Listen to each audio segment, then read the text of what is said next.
5, yaitu ada Insan Maulana,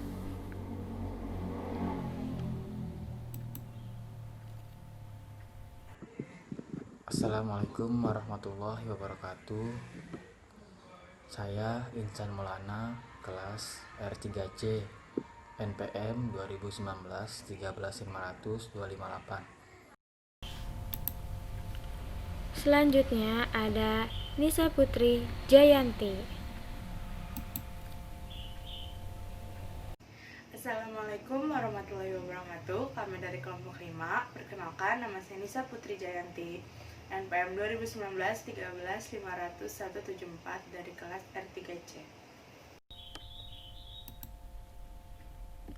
Next ada Sela Akalianda. Halo semua, perkenalkan nama aku Sela Akalianda. Aku biasa dipanggil Sela.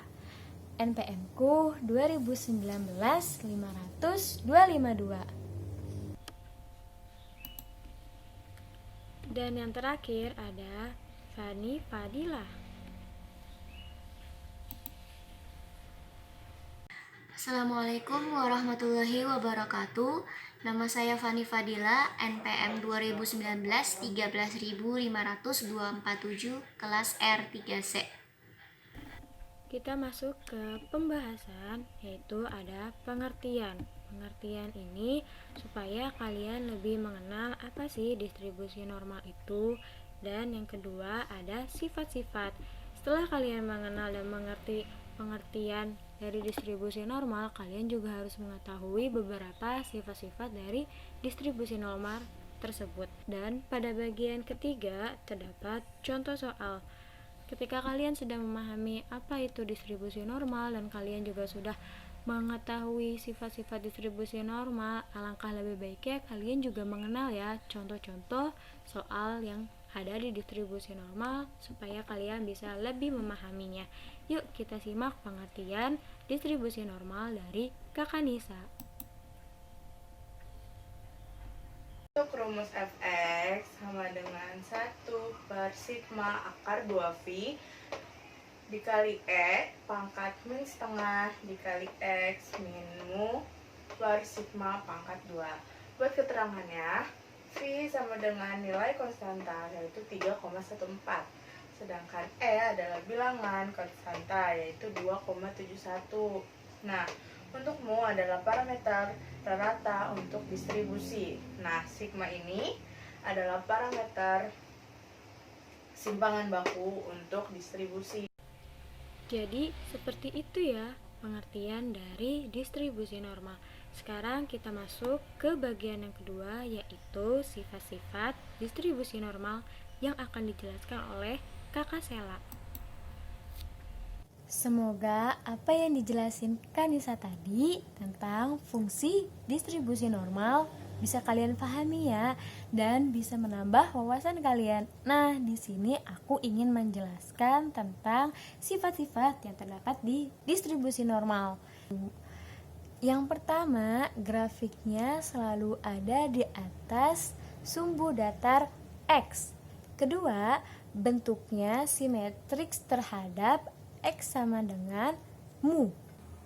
Yang ketiga, mempunyai satu modus, menjadikannya kurva unimodal, yaitu sebesar 0,3989 per sigma. Dan yang keempat, grafiknya mendekati sumbu datar X, yaitu kalau bagian kanan mu plus 3 sigma, kalau bagian kiri mu dikurang 3 sigma. Yang terakhir nih, yaitu yang kelima, luas grafiknya selalu sama dengan 1 unit persegi.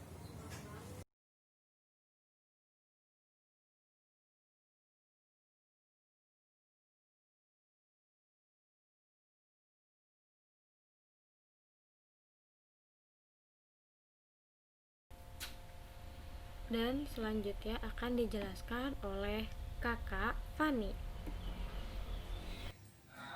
Assalamualaikum warahmatullahi wabarakatuh.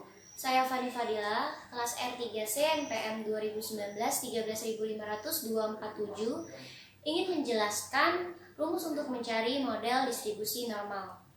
Transformasi data mentah atau asal raw data menjadi angka baku yang berdistribusi normal dengan menggunakan rumus ZI sama dengan XI dikurang X bar per S, di mana ZI itu adalah angka bakunya, XI itu adalah data asal atau raw datanya, X bar itu adalah rata data asal, dan S itu sendiri adalah simpangan baku data asalnya.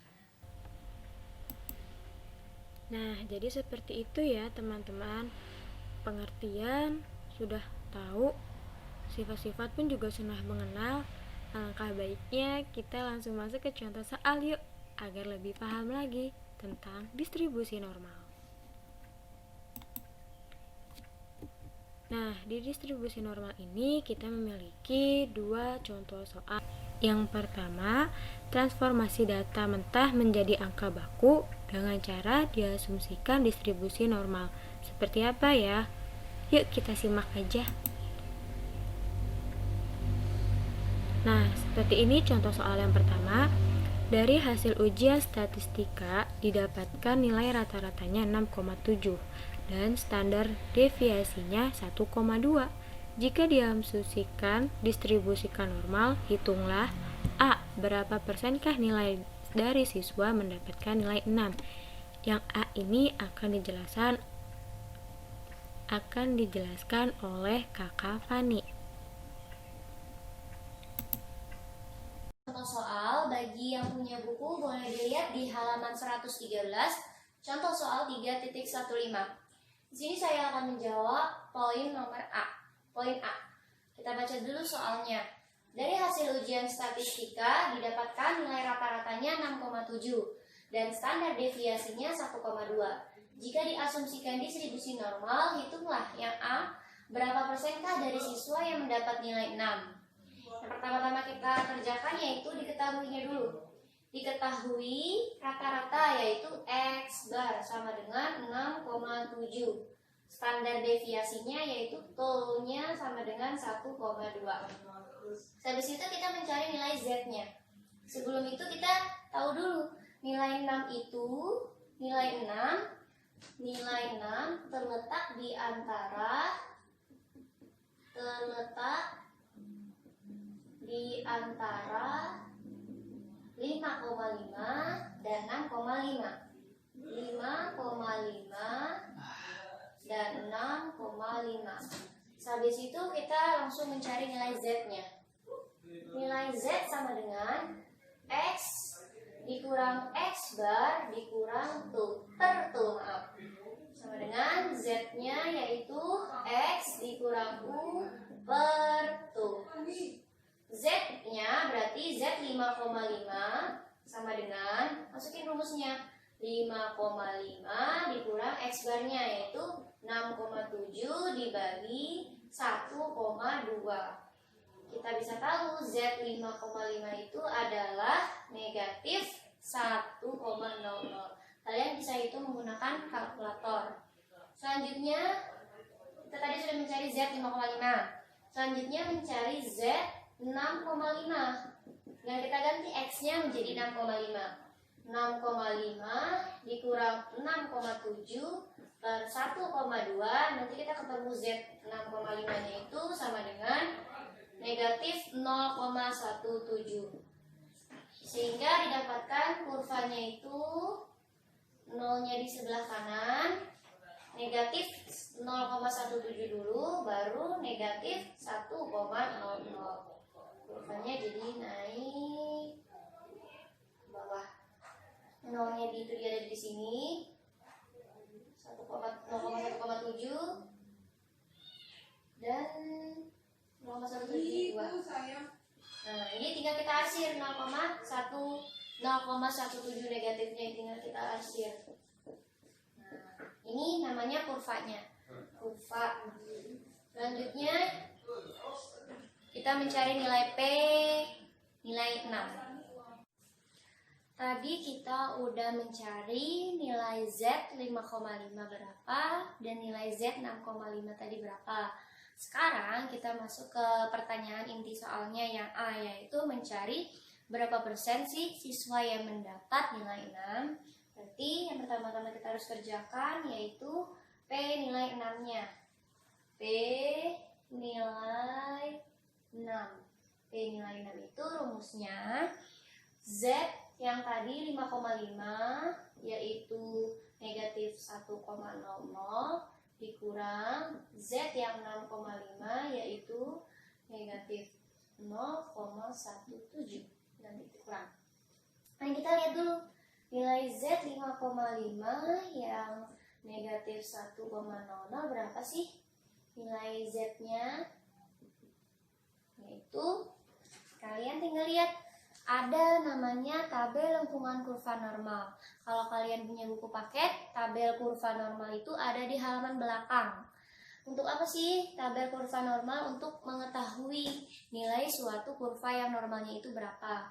Yang ini Z 5,5 negatif 1,00. Kalian tinggal lihat Z 1 baris dan kolomnya. Nah, ketika kalian lihat jawabannya kurva normalnya yaitu 0,3413. Kalian tulis 0,3413. Habis itu yang Z 6,5. Z 6,5 negatif 0,17. Sama kayak tadi caranya. Kalian lihat di baris dan kolomnya yang di luar 0,1 adanya di 7 yaitu 0,0675. 0,0675. Kalian bisa tinggal tahu deh. P nilai 6-nya tinggal kalian kurangkan. P nilai 6 sama dengan hasil Z 5,5 tadi yaitu 0,3413 dikurang 0,0675.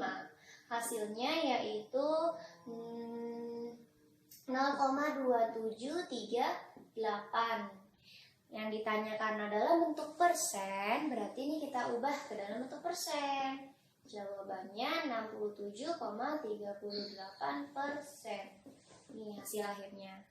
Berapa persen kan siswa yang mendapat nilai 6? Yaitu 27,38%. Oke. Untuk poin B nanti akan disampaikan oleh teman saya yang bernama Nisa Putri Jayanti. Terima kasih. Wah, jadi seperti itu ya cara pemecahan soal yang dibawakan oleh Kak Fani. Masya Allah, detail banget ya. Gimana kalau kita lanjut ke Kakak Nisa bagian B. Nilai tertinggi maksimum dari 10% siswa mendapatkan nilai terendah. Nah, untuk poin B itu kurvanya seperti ini, dan soalnya itu yang ditanyain nilai tertinggi maksimal dari 10% siswa yang mendapat nilai terendah.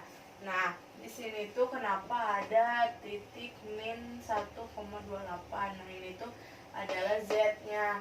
Nah, kenapa Z itu memperoleh min 1,28? Karena dilihat dari probabilitas 10% seluruh kurva normal akan terletak pada Z yang hasilnya 1,28. Nah, tapi kenapa di sininya ada kenapa di sini itu min 1,28? Karena dari 40% ini kita rubah menjadi desimal yang hasilnya itu 0,4. Nah, di tabel Z jumlah yang mendekati 0,4 itu adalah 0,39. Nah, 0,39 itu terletak pada baris 1,2 dan kolom 8 sehingga mendapatkan hasil 1,28. Tetapi kenapa ada minnya? Karena hasil 1,28 itu berada di sebelah kiri luar. Nah, itu harus ditambahin negatif. Jadi Z-nya akhirnya menjadi min 1,28. Nah, untuk mencari hasil nilai terendah ini kita menggunakan rumus ini, yaitu Z sama dengan X dikurang mu X dibagi sigma X. Nah, kan Z-nya udah diketahui, terus kita tulis min 1,28 sama dengan X min 6,7 bagi sigmanya itu 1,2.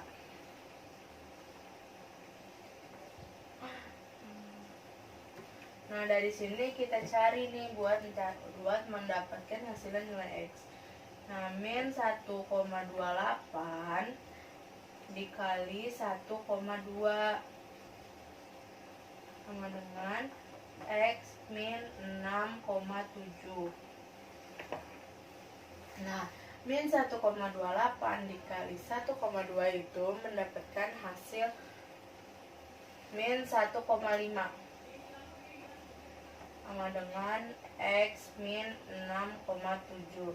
Nah, min 6,7 ini kita pindah ruasin ke sini.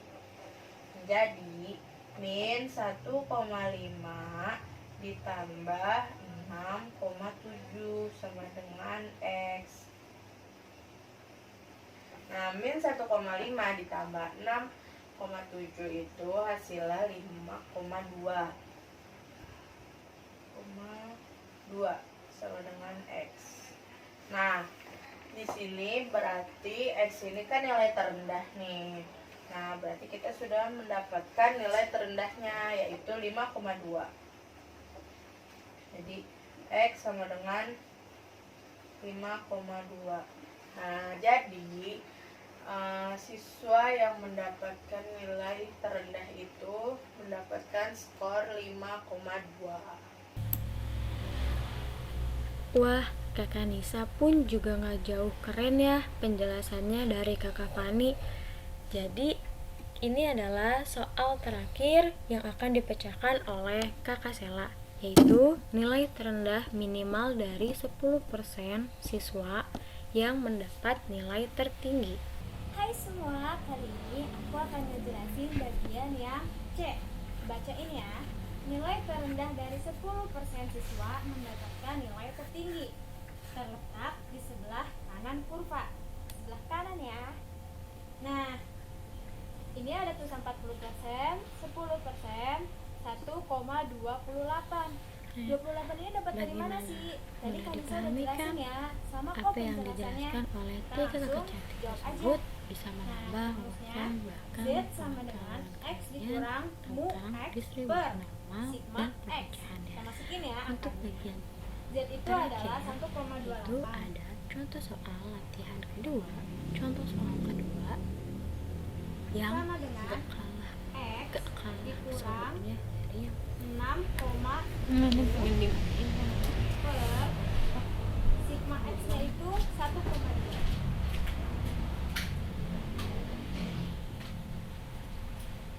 Satu koma 28 dikali 1,2 sama dengan X dikurang 6,7. 1,28 dikali 1,2 itu seperti Rayon. 1,2 Rayon amat tebal. sama dengan Iya na bulu. X Bulu. 6,7.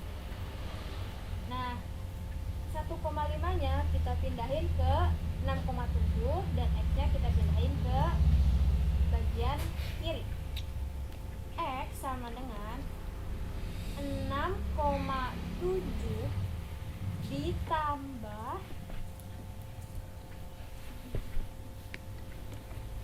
1,5.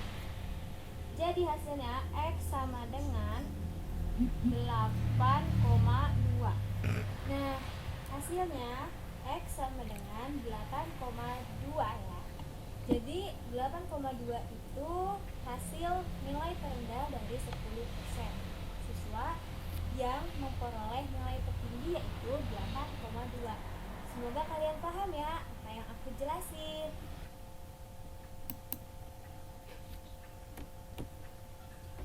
Nah, jadi seperti itu ya penjelasan contoh soal pertama yang dijelaskan oleh tiga kakak cantik-cantik. Bagaimana? Seru kan? Dan bisa menambah pengetahuan, bahkan membuat kalian mengenal beberapa soal yang ada di distribusi normal. Selanjutnya, nggak usah berlama-lama, kita masuk ke contoh soal kedua, yaitu mencari nilai rata-rata dengan standar deviasi berdasarkan kurva normal untuk menghasilkan nilai distribusi. Nah, seperti ini soalnya. Dari hasil ujian semester mata kuliah telaah, kurikulum diperoleh nilai rata-rata 59 dengan standar deviasi 14. Bila penilaian didasarkan pada kurva normal, menghasilkan distribusi nilai-nilai sebagai berikut.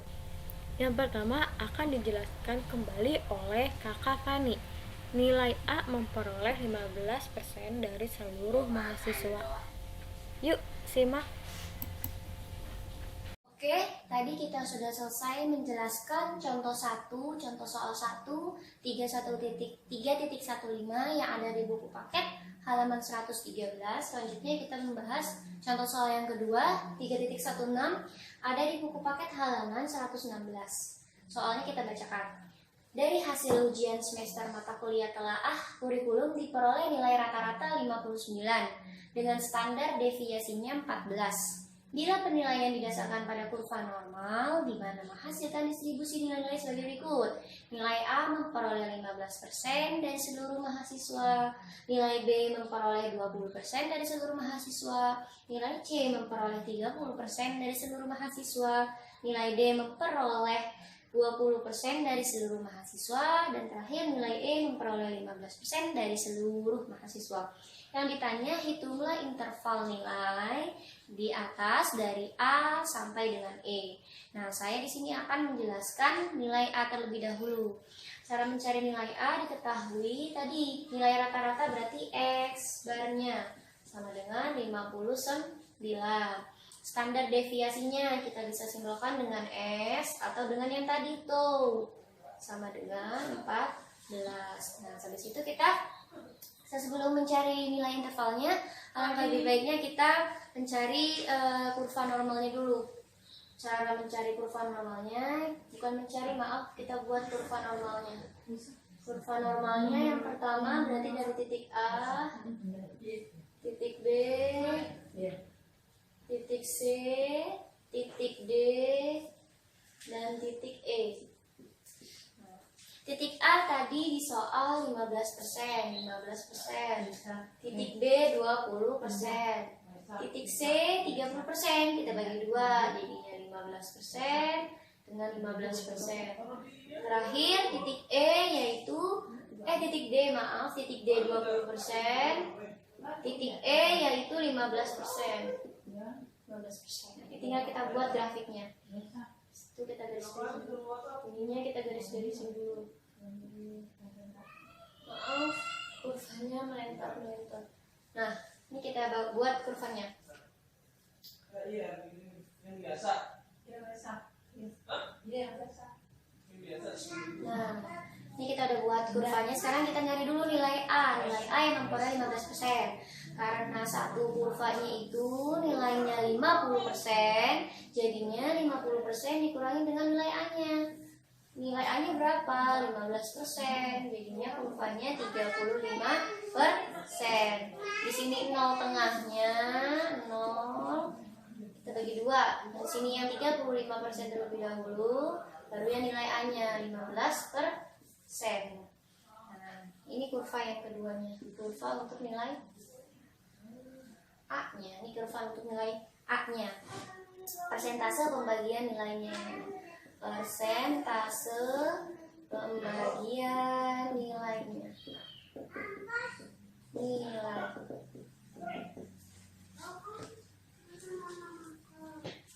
Kita udah tahu nilai perbandingan atau nilai perbedaan kurva normalnya. Habis itu sekarang kita mencari nilai Z-nya.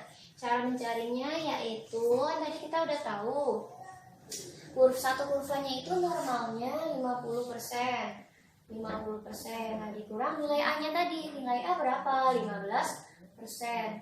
Maka Z-nya itu sama dengan 35%. Kalau kita jadikan ke dalam bentuk desimal, Z-nya itu menjadi 0,35%. Nah, cara mencari nilai Z-nya kayak tadi. 0,35% ya. Karena dijadikan ke desimal. Cara mencari nilai Z-nya kayak tadi. Kalian lihat di tabelnya, cuma yang ini kita balik. Yang jawabnya Z, kita balik, kita lihat dari kolom dalamnya dulu, baru kita keluar. Cara mencarinya Z yang 0,35. Nah, ini 0,35 dari dalamnya dulu. Yang jawabannya mendekati 0,35 itu, nah, nih adanya di 1,4, yaitu 0,3508 mendekati. Berarti ini Z-nya sama dengan 0,1 maaf 1,4. Z-nya 1,04 maaf 1,04. Nah, sampai sini Z-nya sama dengan 1,04. Kenapa tadi nilainya positif? Ini kurvanya jadi begini, maaf nih. Kurvanya di sini 0, di sini 1,04, di sini 15%-nya, dan di sini 35%-nya.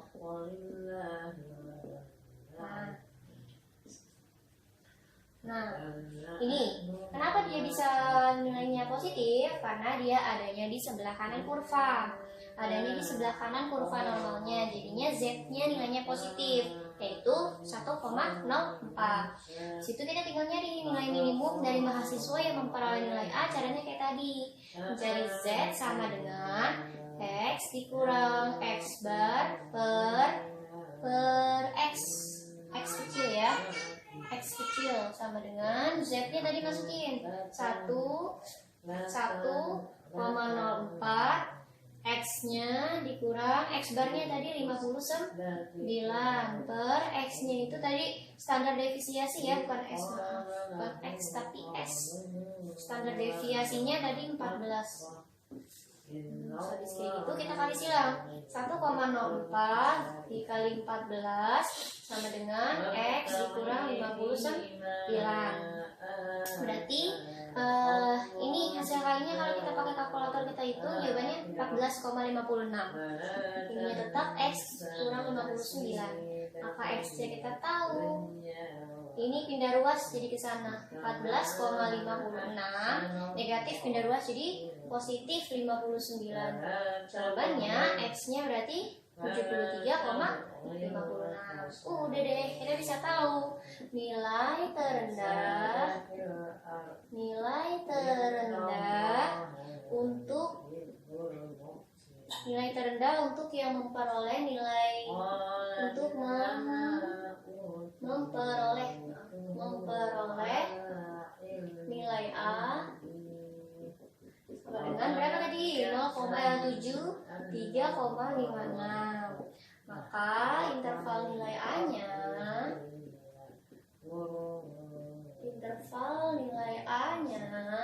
yaitu 73,56 dikurang 100. Nah, ini namanya nilai interval dari nilai A. Jadi seperti itu ya teman-teman penjelasan dari Kakak Fani tentang nilai A.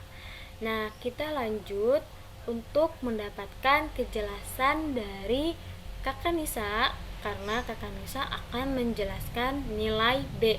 Yuk disimak.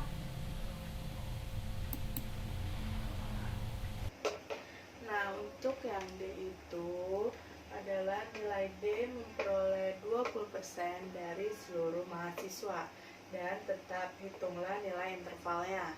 Nah, pertama di awal kita udah diketahui rata-rata adalah 59 dan simpangan bakunya itu 14. Nah, di awal juga dikasih tahu Z-nya itu adalah min 1,04.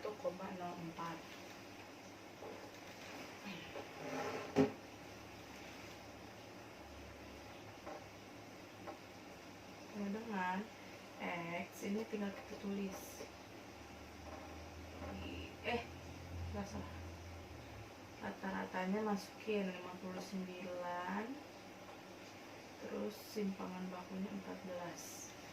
Nah, dari sini nih tadi tuh yang zeta itu kenapa min 1,04, karena dari 50% dikurang 15% kurang 20% itu menghasilkan 15%. Nah, 15% itu kita ubah menjadi desimal, yaitu 0,15. Nah, 0,15 itu mendapatkan hasil 1,04. Kenapa dikasih min? Karena hasilnya itu atau posisinya itu berada di paling kiri, jadi ditambahin min. Nah, udah kayak gini kita cari X-nya. min 1,04 dikali 14 sama dengan X min 59. Nah, min 1,04 dikali 14 itu menghasilkan min 14,56 sama dengan dikali X min 59. Nah, udah kayak gini, tinggal kita jumlah deh. X sama dengan 59 dikurang 14,56. Nah, X-nya sama dengan 59 dikurang 14,56 menjadi 44,44. Nah, maka nilai D yang memperoleh 20% dari mahasiswa itu intervalnya itu berada di nilai 44,44 sampai 53,53. Makasih. Nah, jadi seperti itu untuk pemecahan nilai B. Sekarang kita langsung masuk aja, yaitu pemecahan nilai C yang dibawakan oleh Kakak Sela.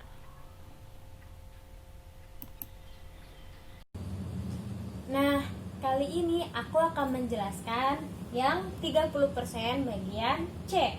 30% ini dibagi menjadi dua. 15% berada di kurva kanan dan 15%-nya lagi berada di bagian kurva kiri. Untuk mendapatkan nilai minimum, kita memakai 15% yang berada di kurva kiri. Diketahui X sama dengan 59, S sama dengan 14, Z sama dengan minus 0,38. 0,38 ini dapat dari mana? Kita lihat tabel kurva normal. Nah, bagian 15 ini berada di posisi kolom 0,3 dan berada di barisan ke-8. Jadi seperti itu. Untuk rumusnya, Z sama dengan X dikurang X per S. Kita masukin aja ya angkanya. Minus 0,38 sama dengan X dikurang 59 per 14.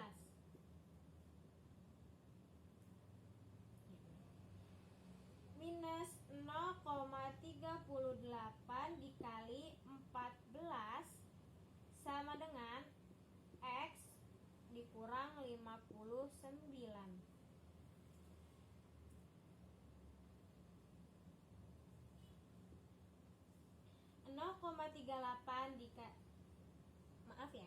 Negatif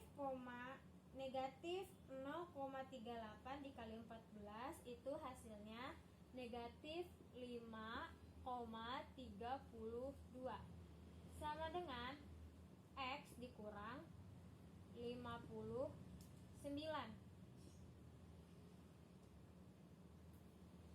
Nah, X-nya kita pindahin ke kiri. X sama dengan negatif 59 ditambah 5,32. Hasilnya X sama dengan negatif 53,68. Nah, maka nilai C terletak pada interval negatif 53,68. Sekian penjelasan dari aku. Aku harap kalian mengerti ya. Nah, penjelasan yang pertama, kedua, dan ketiga sudah dijelaskan oleh 3 kakak cantik, yang dimana dia juga sudah menjelaskan contoh soal yang pertama. Dan Kali ini, kakak Insan yang ganteng akan menjelaskan nilai D dan E. Nilai D memperoleh 20% dari seluruh mahasiswa yang akan dijelaskan oleh kakak Insan. Saya ingin menjawab contoh soal 3.16. Nilai bagian D memperoleh 20% dari seluruh mahasiswa. Jadi pertama kita akan mencari nilai Z, yaitu dengan cara diketahui D sama dengan 20% dan E sama dengan 15%. 1% kurva tertinggi 50%. Jadi kita akan mencari nilai Z pertama-tama 50% dikurang 15% sama dengan 35%. Disimalkan menjadi 0,35 yang mendekati 0,35 dalam tabel di buku, yaitu 0,3508. Jadi Z sama dengan 1,0,4. Karena kurvanya di sebelah kiri menjadi min 1,4. Nah, kita sudah mengetahui nilai Z. Kita akan menjawab yang bagian D. Jadi Z sama dengan X kurang X per S. Z sama dengan min 1,4 sama dengan X kurang 59 per 14. Jadi min 1,4 dikali 14. Jadi hasilnya min 14. Jadi min 1,4 dikali 14. Jadi hasilnya min 14,56 sama dengan X kurang 59. Min 14,56 plus 59 sama dengan X. Jadi ini dibalik menjadi plus. Jadi 59 dikurang 14,56 hasilnya sama dengan 44,44. Jadi X nya sama dengan 44,44. Nilai D sudah ketemu. Nah, jadi seperti itu ya guys, cara kakak Insan memecahkan persoalan nilai D. Mudah dipahami bukan? Nah, kita akan lanjut ke bagian terakhir, yaitu nilai E memperoleh 15% dari seluruh mahasiswa yang akan dijelaskan kembali oleh kakak Insan yang ganteng. Sekarang kita akan mencari nilai E. Nilai E memperoleh 15% dari mahasiswa. Maka nilai D terletak pada interval 44,44 min 53,53. Sedangkan nilai E diperoleh pada interval nilai antara 0 min 44,43. Nah, teman-teman, kita sudah mengerti apa itu distribusi normal dan kita juga sudah mengenal sifat-sifatnya. Sekarang kita memiliki sebuah hadiah di ending presentasi kami. Apakah itu? Ya, kami memiliki bonus. Bonusnya adalah latihan soal. Jadi, latihan soal yang pertama ini tidak jauh dari contoh soal yang pertama. Bukan cuman ini doang, kita memiliki hadiah satu lagi, yaitu latihan soal juga. Sekian video dari kelompok kami. Semoga bisa membantu pembelajaran Anda. Maaf apabila masih ada kekurangan dari video kami. Wassalamualaikum warahmatullahi wabarakatuh. Sampai jumpa.